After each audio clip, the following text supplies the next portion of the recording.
Love it. Seeing some familiar names here. I haven't been able to cast Taco in a while. It's been a couple of months. I'm looking directly at this top team because I see a lot of really strong players. It's gonna give. Oh, we got some changes now. Got some changes. It looks like they're just kind of swapping in and out. Ribbon and Taco on the same team. This is gonna be interesting. So I want to hear your opinion. What is your opinion on the last picked player on Team Purple? Do you agree with the statement in a positive and or negative way? Fixed Greedent. I don't want Squirrel to come after me. So I'll just say maybe. My family has been threatened by Squirrel, so I will talk positively about Greedent. I've seen that Rick and Morty episode. Squirrels are scary. I don't know. It's kind of one of those things. It's like, of the defenders right now, it seems like it's kind of in a worse spot than the other defenders. But first pick Metagross. I like that. Yeah. It's one of those things where I think a lot of defenders do too much damage for how much like CC they do. I agree too. I mean, the defender category as a whole is kind of flexing to be an all-rounder role rather than like an extension of an all-rounder role rather than being a traditional defender. When you think of like traditional defenders, I think of like Mamoswine or Snorlax or maybe even like a specific set of Umbreon. But for a lot of the other ones, like Lapras, Blastoise, they do way too much damage for their role, and so it's difficult to say where Greedent is because it doesn't really fit into the picture of what a true defender is. Not really as a true defender or that flex to an all-rounder role. It's more of a harasser, if anything.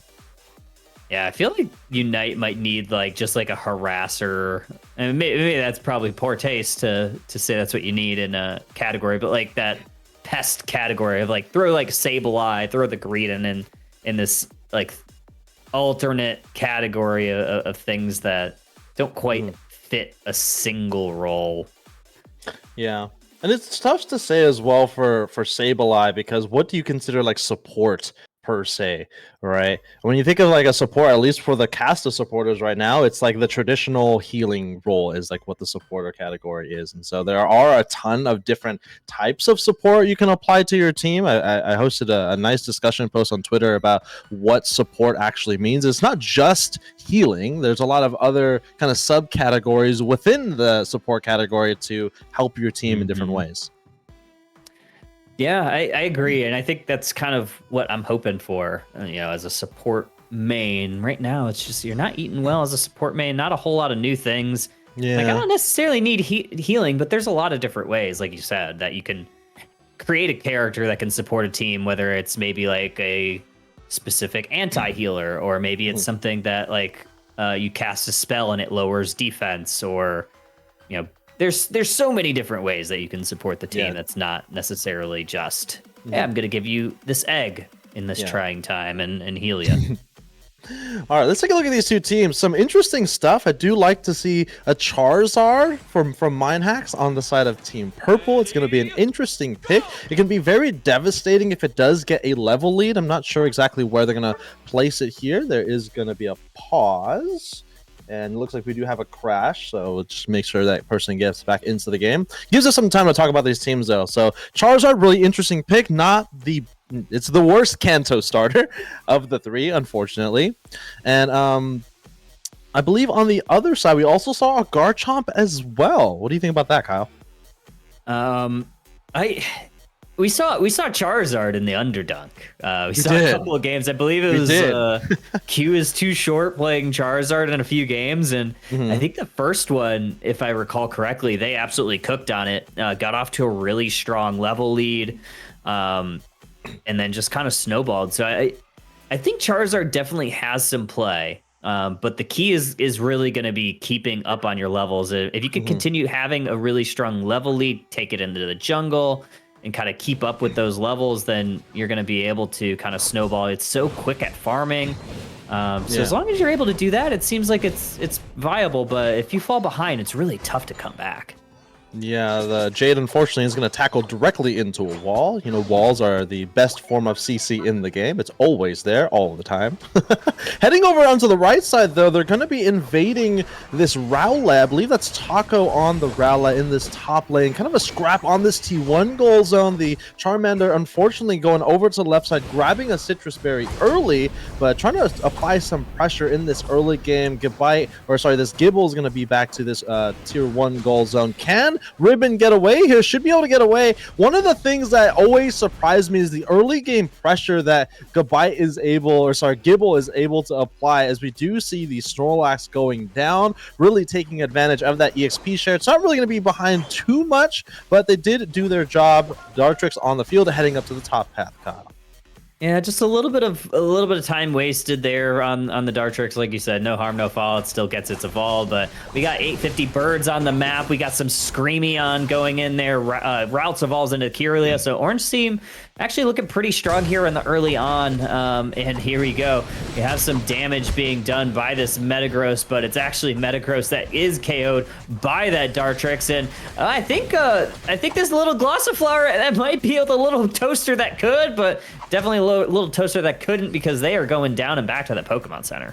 Goodbye here, really limit testing with this HP bar. It does, of course, have that Clefable, one of the best, if not the best, current supporter in the game. The Matang is also going to go for it's going to head into the jungle, back into its jungle before heading back to the top path. And Jade, once again in the jungle, going to take a nap in this tall grass to prevent the Dartrix from auto-attacking it, because it loses that vision. Taco already forced to use that eject button, and Jade just being a really good harasser in the jungle.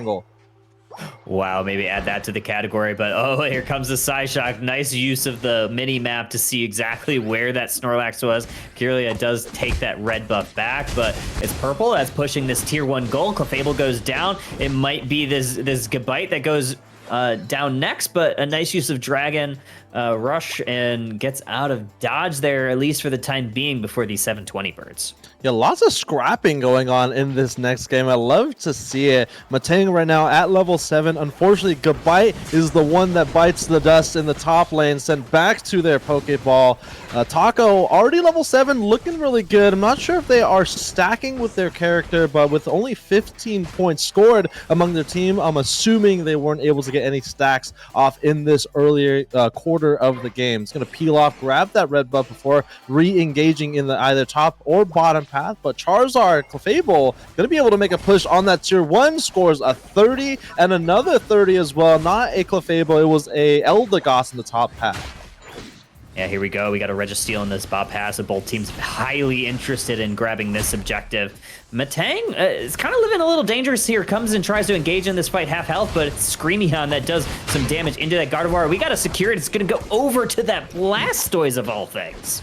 Yeah, it was a little bit of an iffy secure with the Decidueye. Not so much of the secure itself, but not really sure if the Registeel was going to walk back to where it spawns or start to reset. So I can see the kind of difficulty with going with that secure, because it's just not sure if it actually is going to take that walk. But nonetheless, they do win this bottom path. Decidueye goes for a larger score. Got to be really careful here. Snorlax trying to make some room for their team. Garchomp also on the field as well with that Dragon Rush, Dragon Claw combo. Orange team looking real healthy with this Clefable holding on to this tier 1, and they're going to be pushing them back. Charizard is going to go down along with the Snorlax as well. Uh-oh, here comes the Unite move from the Metagross, able to lock down the Decidueye, and they might have overstayed their welcome, Kyle, if they continue to push on this T1. The Gardevoir goes for a score of 21 as well. Metagross is about to bite the dust as well, and it looks like the offense for Team Orange is looking really strong. Another 5 points on the goal zone,